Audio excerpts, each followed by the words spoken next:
We also have a special $50 donation from Lucina that says, "Everyone from the Tetris Book Club is excited for you. Good luck, Charlotte. With love, Lucina." All right, audience and chat, we're all set for Charlotte's Master Mode run of Tetris the Grandmaster. Charlotte is a fabulous member of the Frame Fatales community, having been on commentary for Frost Fatales earlier this year, and is excited for their first time speedrunning on the GDQ stage. We're ready, Charlotte. It is all you.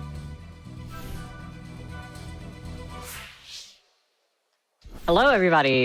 This is Tetris the Grandmaster. There is not really that much to explain. It's Tetris, but I will talk you through it as we get to it. I'm going to start this run in 5, 4, 3, 2, 1, go.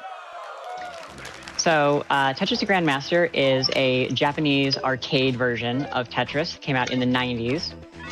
For many, many years, it was somewhat inaccessible because it was only in the arcades. There wasn't any home version of it. Just within the last couple of years, though, the first 2 games in the series have been released on PlayStation 4 and Nintendo Switch. So this is absolutely the best time in pretty much since the game came out to get into the games. This version of Tetris is really cool. You can see it's pretty fast. The pieces move really quickly. One thing that you may notice, it's not super apparent in the early parts of the game where the gravity is pretty low. But when you rotate the pieces, they kind of maintain their bottom. So it's like they're rolling across like a floor. If you could imagine like the pieces kind of like being contained in a box, they're rolling across the floor of that box. This means that at higher speeds, the pieces are going to just sort of like maneuver over terrain relatively easily. And as we get into higher speeds, that will be more relevant. In this early part of the game, because this first game doesn't have any hard drop, you need to actually like push the pieces down all the way. And as a result of that, you are wasting time every moment that you're spent, just holding down to push the pieces down. So I try to build the well fairly high so that the pieces don't need to travel as far down. That was a little higher than I would like to be on a no reset run. Usually, if I'm trying to just like get a run done, I'd like to be at about half screen height for the most part. But for like a PB attempt, if you watch like a really high level gameplay of Tetris, you will see them just like up at the absolute top of the screen. You'll hear like the beeps, the warnings all the time. It's kind of funny. But yeah, so a little high again. Okay, let's just take that Tetris. Oh, 2 line pieces in a row. This game is being so nice to me right now. I must know that I'm at SGDQ. So another thing is that every line clear, you can see that there's like an animation that plays. It's relatively long. It's like 2/3 of a second or so. And I kind of think of that as like the unskippable cutscene of this game. Every time you get a line clear. And so you want to try and make sure that you're clearing as many Tetrises or triples as you can, just to like make sure that you're not spending as much time watching that line clear animation, just because the time that it takes for the line clear to play doesn't change depending on how many lines that you clear, but you clear more lines. I should also explain the level system. So you can see that we're on level 209 right now. There at the bottom, 210, 211. So you get a level every single time you clear a line, and also every time you place a piece. The overall goal of the game is to get to level 999. There's a few other mechanics there, but they're not really worth getting into unless you're playing yourself. The point is, you want to get to level 999 within a certain time threshold. The overall time threshold is 13 minutes, 30 seconds. Along the way to that point, there are a few like checkpoints, basically, where it checks to see if you've gotten so-and-so far in the game within a certain amount of time. So the very first one that's going to be coming up is level 300, which we're going to need to reach in under, I believe it's 4 minutes, 15 seconds or something like that. Which you can see that we're like pretty easily on base to get. That first checkpoint is kind of not super relevant for getting a Grandmaster grade, which is the overall goal of the game. There are also grade checkpoints. So you can see at the top left corner, I have an S1 right now. The S1 is the first grade that's like, well, it went from like 9 to 1, and now it's at S1. It's going to go up to S9. Let me just word it that way. And so once you get S9, the next grade won't come until you actually finish the game. And if you've met all the time requirements, then you'll get the Grandmaster grade, which hopefully I can show off for everybody here today. So far, so good. Can we get a quick donation in for you? By all means. Wonderful. We have $9 from Metroid Fan 182 that says, the thing you need to know about TGM players is that none of us can read, which is why Charlotte makes us attend Tetris Book Club every Thursday. It's been real helpful. Thank you so much, Metroid Fan. Thank you, Metroid Fan. Shout out to the Tetris Book Club. We read Tetris literature, fine Tetris literature from all of the best Tetris literature repositories online. We study them very closely. But yeah, so we've passed level 300. The next gate that we're going to be trying to pass is at level 500. We're going to need a grade of S4, and we're going to need to do that in under 7 minutes, and I think it's 30 seconds. That one is a little bit trickier. You can definitely fail that on an otherwise decent run. But right now I'm on a fairly decent pace. I'm on an S3 going into level 400. So generally that's about the pace you want to see. I'm going to have to just kind of cover that all right now. I don't have a great immediate solve. One thing that's kind of nice about the way that the pieces work in this game is that if you cover your well and then you just kind of like get that garbage to the bottom, as long as it's not too much garbage, you can kind of just ignore it for a while.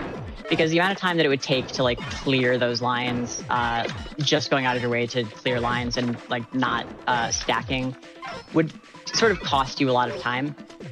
But if you just... I'm so sorry. I'm going to break in really quickly because we have a $5,000 donation from Fangamer. Thank you, Fangamer. It says, hey, everybody, Fangamer here. Thank you to everyone shopping the Fangamer SGDQ 2024 collection, where 100% of the profits from sales go to GDQ merch directly supports MSF's humanitarian mission.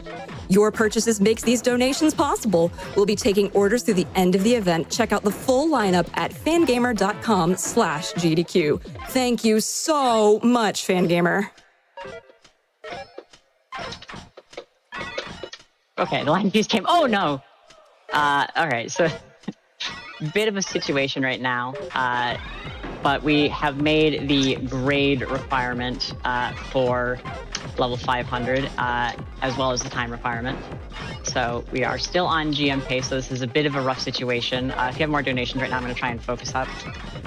Oh, we have so many donations coming in. Lots of love from Tetris lovers and the Tetris community alike. We have $50 from Anonymous that says, let's go TGM. We've got... oh, I'm so sorry? Oh, no, that's fine. Yeah, go ahead. Go ahead. I don't really have time to do another full run, given... the time, the estimate. So I'm just going to start a 20G mode, which is going to be the same speed as if I had made it all the way to level 500. So I can kind of talk about the 20G mechanics and show that off at least. Awesome. You've totally got this. All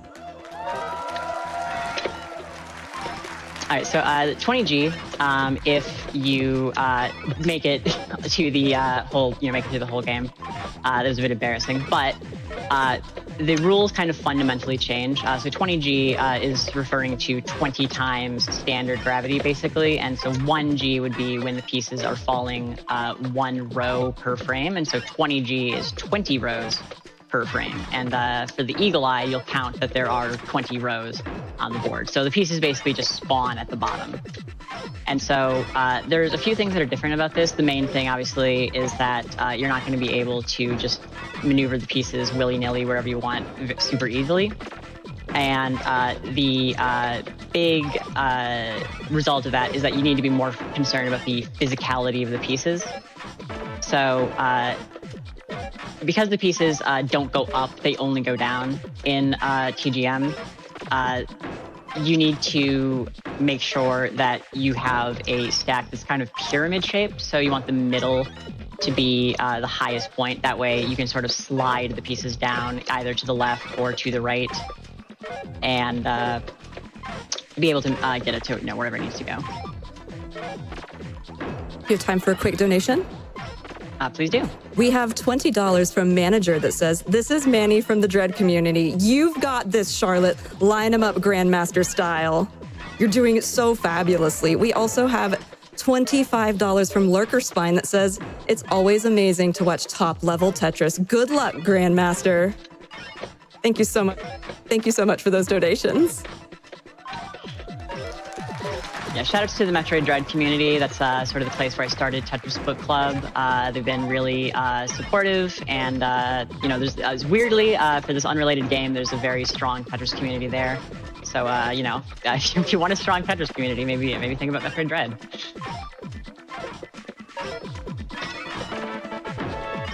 Time for a few more?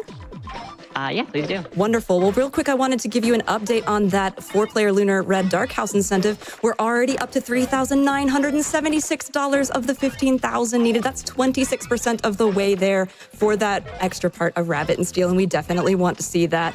But in the meantime, we have $10 from Mr. Aardvark that says, "My wife and I love GDQ, and we're hyped for Tetris. Stay safe and beautiful and speedy." We also have $250 from Laptop765. No comment, but thank you so much for your generous donation.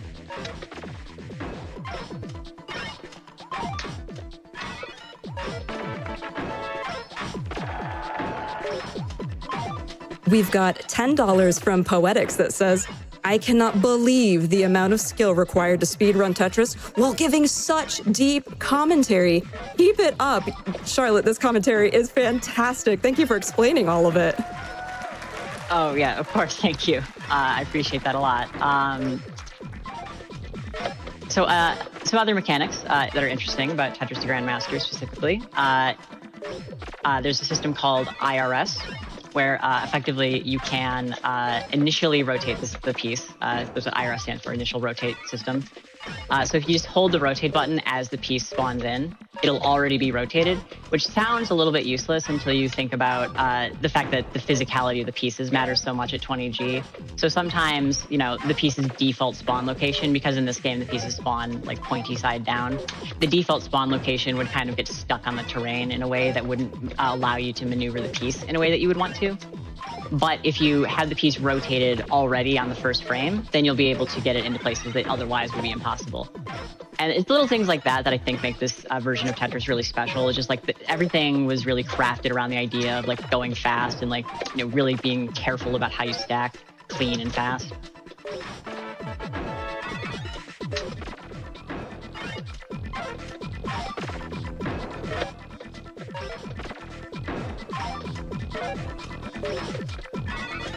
Perfect. Alrighty. I'm a little sorry that I couldn't finish out a full run, but hopefully this has been a enjoyable showcase of Tetris the Grandmaster. These high speeds are really, really cool. And like I said at the top, this version of Tetris used to be really inaccessible, but now it's available on PS4 and Switch. So never been a better time. There's so many healthy, great Tetris communities online. And it's a really fun version of Tetris. So I think that everybody should definitely give it a shot if you're interested at all in playing Tetris fast, or even just playing like an interesting version of Tetris. The second game in the series has a lot of cool modes. It has like a 2-player mode and like a mode where like, the pieces like spawn in like weird ways, or like you get weird items throughout the game. So it's a really cool series. I highly recommend it to anybody. And I would like to give a shout out to, again, the Tetris Book Club, the Metroid Dread community, my friends in Michigan and Arizona, and everybody who has supported me on my Tetris journey, as it will. I was very, very bad at Tetris 3 years ago, and now I have a GM grade.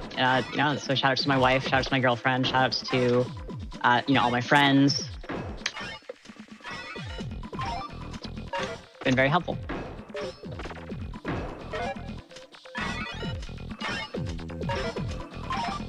Wonderful. Thank you so much. Anything else you want to say? Are we all good to go? I think we're all good to go. Well, thank you so much, Charlotte, for that fantastic showcase. I know I learned a lot, and I'm pretty sure our chat and audience learned a whole lot about Tetris, too. Thank you so much. Audience chat, can we get one more hype for Charlotte, please?